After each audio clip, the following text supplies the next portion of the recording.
(5월 9일입니다) 월요일 잠시 기도합니다. 하나님 아버지 감사합니다. 5월 9일 월요일입니다. 오늘도 우리는 말씀으로 하루를 열어갑니다. 주의 은혜가 우리와 함께 하옵소서. 예수님 이름으로 기도합니다. 아멘. 네, 오늘은 고린도전서 4장 1절로 8절 제가 읽습니다. 사람이 마땅히 우리를 그리스도의 일꾼이요 하나님의 비밀을 맡은 자로 여길지어다. 그리고 맡기운 자들에게 구할 것은 충성이니라. 너희에게나 다른 사람에게나 판단받는 것이 내게는 매우 작은 일이라도 나는 나를 판단하지 아니하노라. 내가 자책할 아무것도 깨닫지 못한 이로 말미암아 의롭다 함을 얻지 못하노라. 다만 나를 심판하실 이는 주시니라. 그러므로 때가 이르기 전 곧 주께서 오시기까지 아무것도 판단하지 말라. 그가 어둠에 감춘 것들을 드러내고 마음의 뜻을 나타내시리니 그때에 각 사람에게 하나님으로부터 칭찬이 있으리라. 형제들아, 내가 너희를 위하여 이 일에 나와 아볼로를 들어서 본을 보였노니 이는 너희로 하여금 기록된 말씀 밖으로 넘어가지 말라 한 것을 우리에게서 배워 서로 대적하며 교만한 마음을 가지지 말게 하려 함이라. 누가 너를 남달리 구별하였느냐? 내게 있는 것 중에 받지 아니한 것이 무엇이냐? 내가 받았은즉 어찌하여 받지 아니한 것 같이 자랑하느냐? 8절. 너희가 이미 배부르며 이미 풍성하며 우리 없이도 왕이 되었도다. 우리가 너희와 함께 왕노릇하기 위하여 참으로 너희가 왕이 되기를 원하노라. 아멘. 네, 오늘 9일이에요. 주제는 주님 말씀 안에서 충성되고 겸손한 삶, 이런 주제가 되겠습니다. 말씀 요약을 할게요. 바울은 사역자들을 그리스도의 일꾼이요 하나님의 비밀을 맡은 자라고 그렇게 말합니다. 오직 주님이 오실 때까지 아무것도 판단하지 말아야 되며 그때에 각 사람에게 하나님으로부터 칭찬이 있을 것이다, 그렇게 말씀을 합니다. 바울은 고린도 성도들이 교만하게 말씀 밖으로 넘어갔어요. 그래서 각자가 자기가 왕이 된 거라, 자기가 주인이 된 거라, 이걸 지금 지적하면서 책망하며 신앙을 교정해주고 있습니다. 자, 그러면 우리 1절로 5절을 먼저 연구합니다. 1절로 5절의 주제를 붙인다면 그리스도 일꾼의 자세입니다. 복음의 사역자는 그리스도의 일꾼이요, 저도 일꾼이요, 여러분들도 일꾼입니다. 주일학교 선생님, 구역장님 다 일꾼입니다. 하나님의 비밀을 맡은 청지기, 여기 비밀은 복음의 핵심 내용을 말합니다. 위에서 말씀드린 대로예요. 어제 말씀드린 대로 예수님이 죄로 인하여 멸망에 처한 인간들을 구원하기 위하여 인간으로 성육신 되어 오셔서 33년 계시면서 복음을 증거하시고 고난을 받아 십자가에 죽었는데 3일 만에 부활했어요. 그 십자가의 능력과 보혈을 믿고 의지하는 자들은 죄사함을 받고 성령으로 거듭나서 구원을 받는 이 비밀, 미스테리오입니다. 미스테리온이죠. 근데 이것을 이 이방인들은 몰라요. 불신자들은 몰라요. 감추어진 것이었어요. 그런데 우리에게는 이 감추어진 비밀이 리블레이션, 계시를 통하여 열어주셔서 구원받게 된 거죠. 우리가 이 비밀의 복음을 사람들에게 전하고 증거하는 것이 우리의 역할이요, 그리스도의 일꾼이요, 교회의 사명이죠. 자, 그리스도의 일꾼으로 부름받은 사람들은 충성을 다해야 돼요. 그래서 오늘 이 4장 1절이 중요해요. 맡은 자들에게 구할 것은 충성이니라. 달란트 비유 있죠? 5달란트, 2달란트, 1달란트를 받았는데 두 사람은 가서 열심히 장사에 갑절을 남겼고 1달란트 받은 자는 묻어두었죠. 주인이 오랜 후에 돌아왔죠.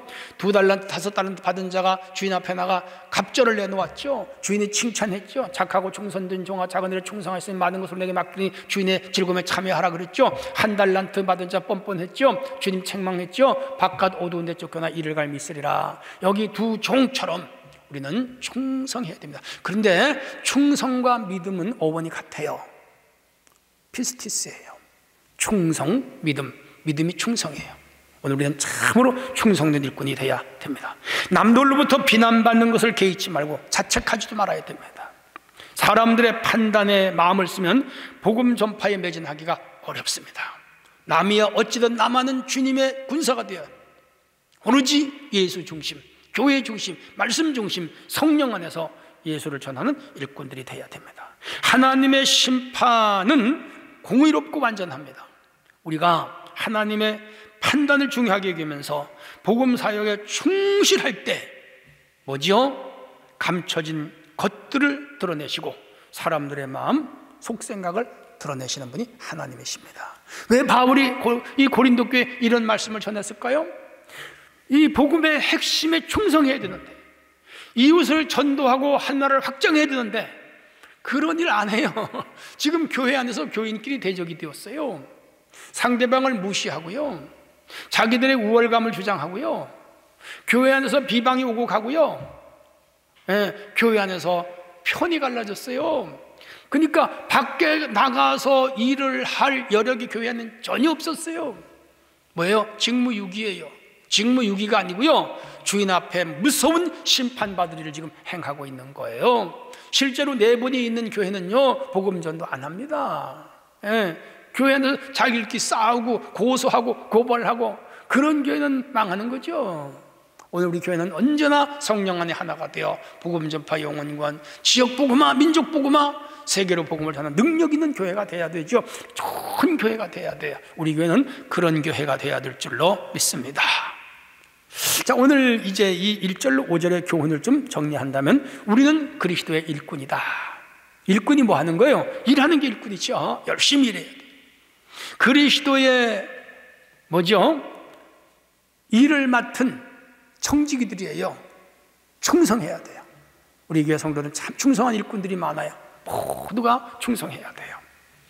그리고 주님 앞에 부끄러움 없는 일꾼이 되도록 해야 됩니다. 한편 8절로 6절은 교만하지 말라는 것이 핵심이에요. 바울은 기록된 말씀을 기준으로 겸손하게 사역을 했죠. 바울처럼 겸손한 사람은 없습니다. 참 주님 닮은 사람이죠. 그는 자신과 아볼로가 겸손히 연합하여 좋아하며 본을 보였다고 말합니다. 참 좋은 티처들이었죠. 본을 보이다, 오늘 본문에 나오죠. 메타스켓마티조, 모양이 바뀌다, 변형되다는 뜻이에요. 뭐죠? 행동의 변함이 없이 본을 보였다, 이 말이죠. 부모님이 어떻게 사느냐에 따라 자녀들의 삶의 방법이 달라져요. 마찬가지로 오늘 이 바울과 아볼로가 본을 보인 그 본을 따라 이 교회가 따라가야 되는데, 본을 무시하고 뭐예요? 자들끼리 패를 지은 거예요. 이 교회의 구성원들 개개인에게 사실 문제가 많았습니다. 시기하며 분쟁하는 고린도교회 성도들, 성경의 기준에서 크게 벗어난 거죠. 6절에서 그걸 지적하고 있습니다. 그래서 바울은 수사학적 질문과 풍자적 표현으로 그들의 교만을 책망하는데, 그 내용이 7절로 8절입니다. 7절로 8절을 제가 한번 다시 읽어볼게요. 누가 너를 남달리 구별하느냐? 내게 있는 것 중에 받지 않은 것이 무엇이냐? 내가 받았으니 어찌하여 받지 아니하는 것까지 자랑하느냐? 너희가 이미 배부르며 이미 풍성하며 우리 없이도 왕이 되었도다. 지금 뭐예요? 은근히 그들을 지금 질책하고, 좀 속дел로 말하면 지금 까고 있는 거예요. 그러면 안 된다는 것이죠. 하나님은 자격 없는 고린도 성도들을 구별하셨어요. 1장 26절로 29절.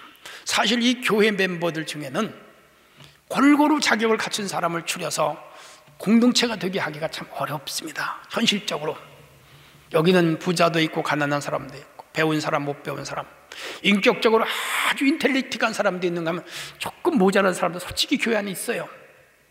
그러니까 하지 말아야 할 말을 하고 끼지 아니할 때 끼고, 그렇게 행동하면 안 되는데 행동하는 사람들이 때로는 있을 수 있거든요. 그럴 때 여기도 사람들이 모이는 곳이기 때문에 눈살 찌푸리게 되고요. 믿음 있고 인격적인 사람들은 그저 용납하고 포용하면서 아무 말 안 하지만은, 또 그 중에는 뒤에서 저래서는 안 되는데, 수준이 안 되는 것 같아, 그런다고요.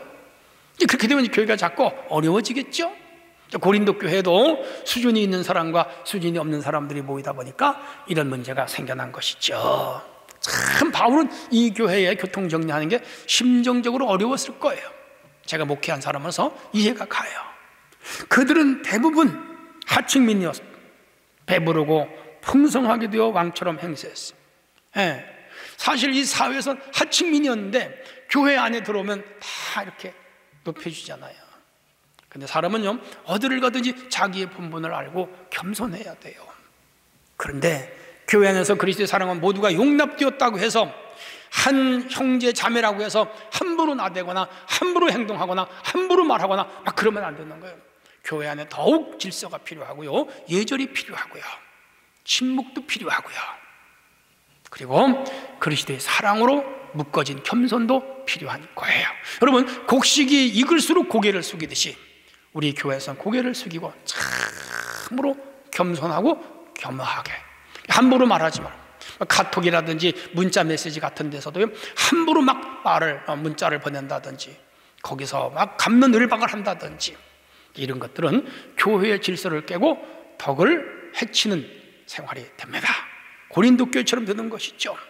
자, 그래서 우리가 누리는 모든 것의 출처는 하나님의 은혜로 된 것입니다. 그러므로 성도는 이 하나님 말씀의 기준에서 벗어나지 말고 언제든지 교만하지 않아 자기를 살피고 교회의 화목과 화해와 그리고 평강과 화목을 누리는, 평화를 누리는 그런 교회로 세워가는 자기 역할이 중요합니다. 모두가 신실한 일꾼들이 되어 우리 참사랑 교회야말로 지상 최고의 교회로 세워가는 우리 모든 성도가 되기를 원합니다. 하나님 감사합니다. 오늘도 주신 말씀 붙잡고 하루를 승리하게 하옵소서. 예수님 이름으로 기도합니다. 아멘.